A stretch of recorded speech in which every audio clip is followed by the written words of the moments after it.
Nous allons maintenant aborder la suite de ce chapitre en traitant des agrandissements et des réductions.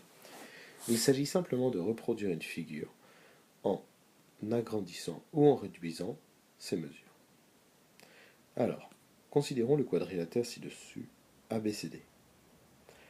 Ce quadrilatère peut être réduit de la façon suivante. Nous allons maintenant tracer la droite qui passe par le point A de la figure initiale, c'est-à-dire la figure du début, et le point A de la figure finale. Faisons de même avec la droite qui passe par les deux points D. Nous allons nommer leur point d'intersection M. Pour des questions de commodité, nous noterons A' et D', les deux points d'intersection, les deux points images de A et D après la réduction.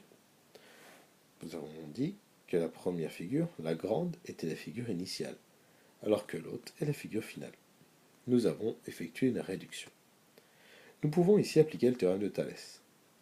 En partant du point A, M, nous pouvons donc écrire MA' divisé par MA égale MD' divisé par MD, et surtout ce qui nous intéresse, égale A'D', qui est la longueur finale d'un segment, par AD. En effet, si l'on considère le segment AD et son image réduite A'D', la longueur A'D' divisée par AD sera appelée coefficient de réduction. Le coefficient de réduction correspond à la longueur finale divisée par la longueur initiale. Si la figure est plus petite, c'est tout simplement parce que le coefficient de réduction est censé être plus petit que 1. Lorsqu'on réduit une figure, on multiplie chacune des longueurs par ce coefficient de réduction qui est toujours plus petit que 1.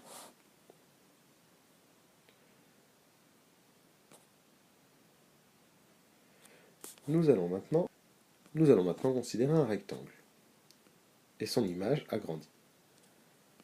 Traçons deux droites qui se coupent en un point A et plaçons quelques autres points, B, C, D et E.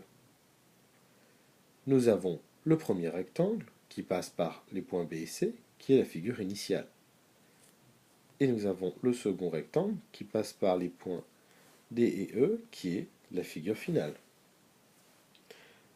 Nous pouvons ici aussi appliquer le théorème de Thalès. Si nous voulons calculer le rapport des longueurs finales sur le rapport des longueurs initiales, nous écrivons donc AD sur AB égale AC sur AE sur AC égale DE sur BC.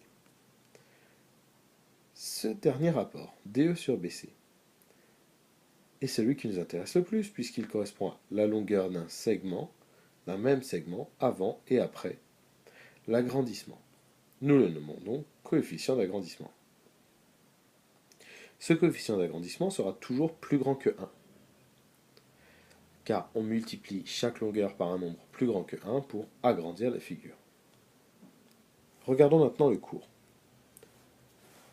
Lorsqu'on multiplie par un nombre k strictement supérieur à 1, toutes les longueurs d'une figure, on obtient un agrandissement. K est appelé le facteur d'agrandissement.